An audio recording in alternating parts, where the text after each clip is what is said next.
इंसान खुद की बीमारी खुद ठीक कर सकता है? ये मेरा सवाल है आपसे। आप सोच रहे होंगे कि अगर ऐसा हो सकता तो फिर सारे अस्पताल ही बंद हो चुके होते। हमें किसी चिकित्सक के पास जाने की ज़रूरत ही क्या पड़ती। यही संदेह या कहें कि अविश्वास हमें बीमार करता रहता है और हम अपना इलाज खुद कर ही नहीं पाते। हमें खुद पर विश्वास ही नहीं होता कि हमारा मन, हमारा शरीर, हमारा दिमाग अपनी बीमारी खुद ठीक कर सकता है। कभी आपने किसी जंगली जानवर को देखा है? उसको अगर कभी कोई जख्म हो जाता है, वो बीमार हो जाता है, तो उसकी बीमारी अपने आप ठीक हो जाती है। हम सब के दिमाग में ऐसे रसायन बनते रहते हैं जिससे हमारा शरीर अपनी बीमारी को ठीक कर सकता है। इस कहानी के माध्यम से हम उन तरीकों को जानेंगे जिससे हम अपनी बीमारी अपने आप ठीक कर सकते हैं। अगर आप पूरे ध्यान से इन तरीकों को सीखते हैं, समझते हैं, ध्यान देते हैं, तो यकीन मानिए आपको किसी चिकित्सक या किसी अस्पताल में जाने की कोई ज़रूरत नहीं पड़ेगी, क्योंकि आपका शरीर अपनी बीमारी खुद ठीक करनी सीख जाएगा। तो इस कहानी को ध्यान से सुनना। एक बार दिखने में एक बहुत ही हष्ट-पुष्ट इंसान एक चिकित्सक के पास पहुंचा। वो चिकित्सक आसपास के क्षेत्रों में बहुत प्रसिद्ध था। उसने बहुत से लोगों की वो बीमारियां भी ठीक कर दी थीं जो दूसरा कोई नहीं कर पाया था। उनका इलाज करने का तरीका भी बड़ा ही अनूठा था। ना तो वो कोई दवा देते थे और ना ही कोई परहेज बताते थे। इसीलिए वो चिकित्सक आसपास के क्षेत्रों में बहुत प्रसिद्ध हो गया था। वो हष्ट-पुष्ट इंसान उस चिकित्सक के पास पहुंचा और बोला कि मैंने आपके बारे में बहुत सुना है। चारों ओर आपकी चर्चा चल रही है। सुना है कि आप बिना कोई दवा के बीमारी ठीक कर देते हैं। ये तो अद्भुत बात है, लेकिन ये किस प्रकार संभव है? बिना दवा के हम अपनी बीमारी कैसे ठीक कर सकते हैं? उस इंसान ने कहना शुरू किया कि दिखने में तो मैं बहुत हष्ट-पुष्ट लगता हूँ, बहुत मोटा लगता हूँ, लेकिन मेरा ये मोटापा मेरी बहुत सी बीमारियों का कारण बना हुआ है। कोई कहता है कि तुम अपना मोटापा घटा लो, कोई कुछ कहता है, कोई दवा देता है, लेकिन मेरी बीमारियां ठीक नहीं हो पाती। उस इंसान ने बताया कि वैसे तो मेरे शरीर में बहुत सारी बीमारियां हैं।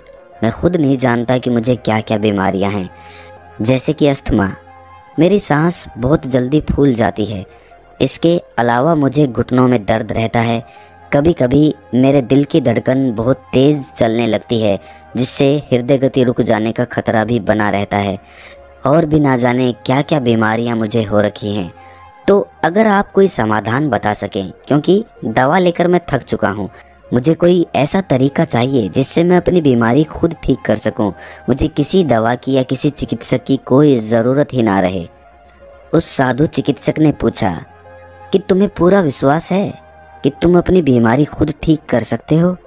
ये विश्वास ही सबसे मूलभूत बिंदु होता है। कुछ लोग कभी विश्वास ही नहीं करते कि उनका शरीर अपनी बीमारी खुद ठीक कर सकता है, इसीलिए वो खुद का इलाज कभी करना सीख ही नहीं पाते। लेकिन कुछ लोग ऐसे भी होते हैं जो विश्वास रखते हैं कि उनका शरीर उनकी बीमारी ठीक कर सकता है, और ऐसे लोग ही अपनी बीमारियों को ठीक कर पाते हैं। तो सबसे पहले, अगर तुम्हें खुद पे विश्वास है तो ही मैं तुम्हें ऐसे तरीके बताऊंगा जिससे तुम अपने शरीर की बीमारियों को ठीक कर पाओगे। लेकिन अगर तुम्हें विश्वास नहीं है तो उन तरीकों को बताने का कोई भी उपयोग नहीं है। उस इंसान ने उत्तर देते हुए कहा कि अगर मेरे को विश्वास नहीं होता तो मैं आपसे सवाल पूछता ही नहीं। मुझे विश्वास है कि मैं अपनी बीमारी खुद ठीक कर सकता हूँ, इसीलिए तो मैं आपसे सवाल पूछ रहा हूँ। कृपया वो तरीके बताने की कृपा करें जिनसे मैं अपनी बीमारी को ठीक कर सकूं। उस साधु चिकित्सक ने समझाया कि हमारा शरीर संकेतों में हमें समझाने की कोशिश करता है, लेकिन हम उन संकेतों को नज़रअंदाज कर देते हैं, उन पर कोई ध्यान ही नहीं देते। इसीलिए सबसे पहले अपने शरीर के संकेतों को समझना शुरू करो।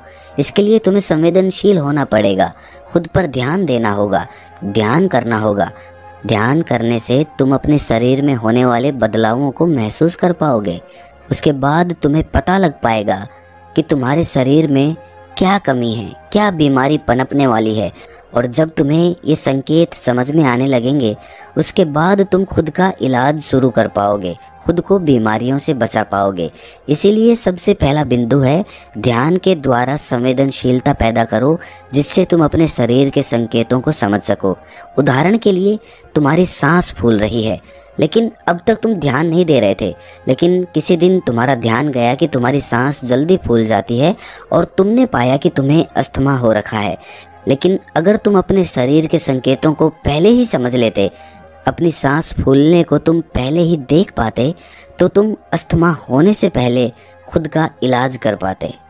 इसीलिए अपने शरीर और अपने दिमाग में एक संबंध स्थापित करो, जिस संबंध के जरिए तुम्हारा दिमाग ये समझ सके कि तुम्हारे शरीर को क्या तकलीफ है, उसको क्या बीमारी है।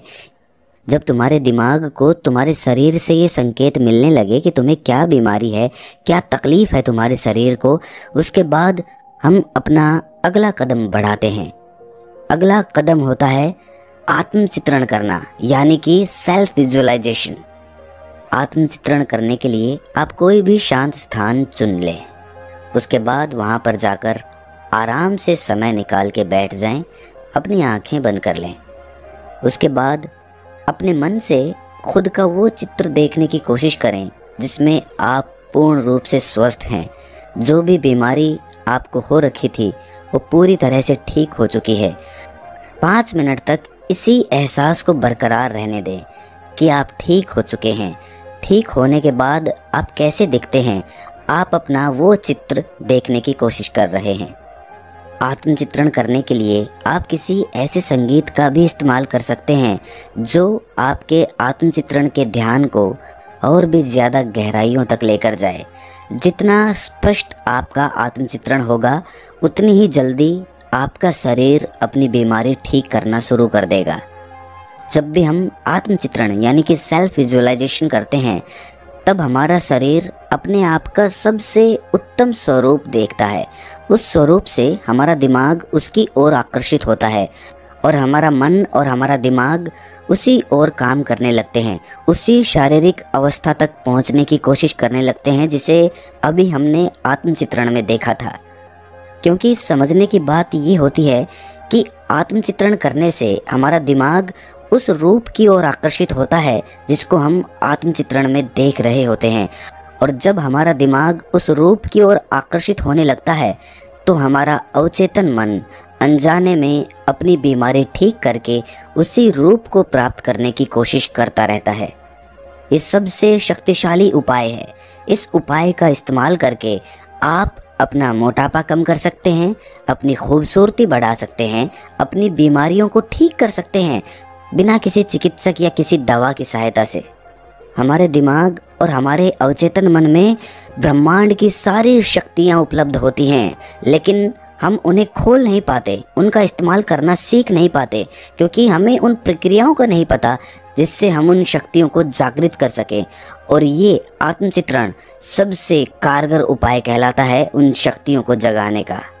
बस ध्यान रहे, जहाँ भी आप ये प्रयोग कर रहे हैं वो जगह शांत हो, ताकि आप इस ध्यान की गहराई में जा पाएं। इस ध्यान की गहराई में जाने के लिए आप कोई शांत संगीत या कोई ध्वनि का भी इस्तेमाल कर सकते हैं। 21 दिन तक रोज़ाना इसे 15 मिनट करने के बाद आप अपने अंदर एक अभूतपूर्व बदलाव महसूस करेंगे। और आत्मचित्रण का इस्तेमाल सिर्फ अपनी बीमारी को ठीक करने के लिए नहीं किया जाता। अगर आप थके थके रहते हैं, आलस्य से भरे रहते हैं, आपके शरीर में कोई जोश, कोई उत्साह नहीं रहता, तो भी आप आत्मचित्रण यानी कि विजुअलाइजेशन का सहारा लेकर अपने आप को जोशीला, फुर्तीला और उमंग से भरा हुआ बना सकते हैं। बस उसके लिए आपको अपना वो रूप देखना है जिसमें आप जोश और उत्साह से भरे हुए हैं।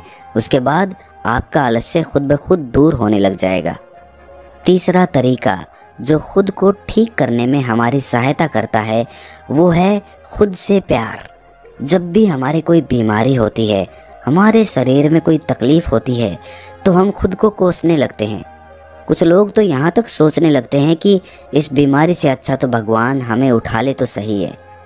ये सब निराशा आपकी परेशानियों को और भी ज़्यादा बढ़ा देंगे। इससे आपकी बीमारी तो ठीक नहीं होगी, लेकिन आपका मन, आपका दिमाग, आपका शरीर अपनी हिम्मत खो देगा, वो हिम्मत हार जाएगा। उसमें ताकत थी खुद को ठीक करने की, लेकिन आपने ये सोच सोच कर अपने को विश्वास दिला दिया कि आप अपने आप से नफरत करने लगे हैं। आपका खुद पे विश्वास नहीं रहा।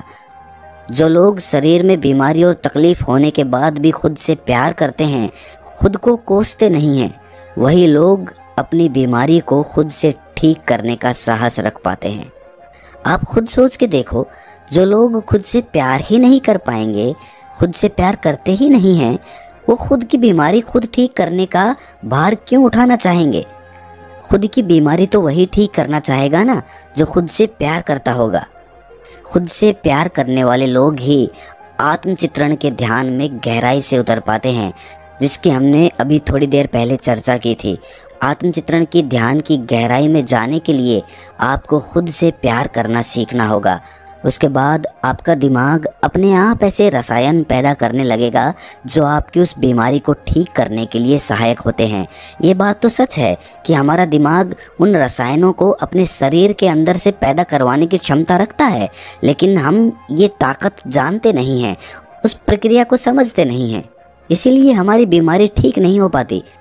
ये सारे प्रयोग करते हुए खुद पे विश्वास, आत्मचित्रण, खुद से प्यार, ये सब करते हुए आपको अपनी दिनचर्या का बहुत ध्यान रखना है। आप क्या खाते हैं, किस समय खाते हैं, क्या व्यायाम करते हैं, योग कब करते हैं, किन लोगों के साथ बैठते हैं, किन से बातें करते हैं, ये सारी चीज़ें आपकी दिनचर्या की होती हैं। इन पर आपको बहुत खास ध्यान रखना है। समय से खाना, अच्छा खाना, समय से व्यायाम करना आपको बहुत सारी बीमारियों से दूर रखता है। हम असलियत में बीमार तभी पड़ते हैं जब हम अपनी दिनचर्या का अनुसरण करना छोड़ देते हैं। जब हम एक बेहतर जीवन नहीं जीते, एक अच्छी दिनचर्या का अनुसरण नहीं करते, तो हम अंदर से दुखी होने लगते हैं, हम तनाव में रहने लगते हैं। अगर आप तनाव में रहेंगे तो स्वाभाविक रूप से बीमारियां आपको ज़्यादा घेरेंगी। अगर आप समय से खाते हैं, समय से पूरी नींद लेते हैं, समय से व्यायाम करते हैं, तो आप तनाव मुक्त जीवन जिएंगे। उसके बाद बीमारियां आपसे कोसों दूर रहेंगी। बस आपको अपनी दिनचर्या का पालन पूरी निष्ठा और ईमानदारी के साथ करना है। उसके बाद बीमारियां आनी तो दूर की बात रही, आपका जीवन खुशियों से भर जाएगा। अपनी बात को आगे बढ़ाते हुए साधु चिकित्सक ने समझाया कि अपने अवचेतन मन को अपनी बीमारियों को ठीक करने के काम पे लगाना सीखो। हम सब के अवचेतन मन में बहुत सारी शक्तियां बसी हुई हैं, बस हमें अपने अवचेतन मन से काम करवाने की प्रक्रिया नहीं पता। इस प्रक्रिया को बताते हुए साधु महाराज ने बताया कि जब भी तुम अपने बिस्तर पे सोने के लिए जाते हो, तो सोते वक्त बस अपनी आँखों को बंद करके, अपने दिमाग को शांत करके खुद को ये एहसास दिलाओ कि तुम्हारी बीमारियाँ ठीक हो रही हैं। धीरे धीरे समय के साथ तुम्हारी बीमारियां जड़ से ख़त्म हो जाएंगी। जब तुम ऐसा सोचते सोचते अपने बिस्तर पर सो जाते हो, उसके बाद आपका अवचेतन मन अपना जादू दिखाने लगता है। आपका अवचेतन मन सोने के बाद भी आपके लिए काम करता रहता है, लेकिन आपको ये पता नहीं होता। और सोने से पहले जिस काम पर भी हम अपने अवचेतन मन को लगा देते हैं, पूरी रात वो उसी चीज़ पर काम करता रहता है।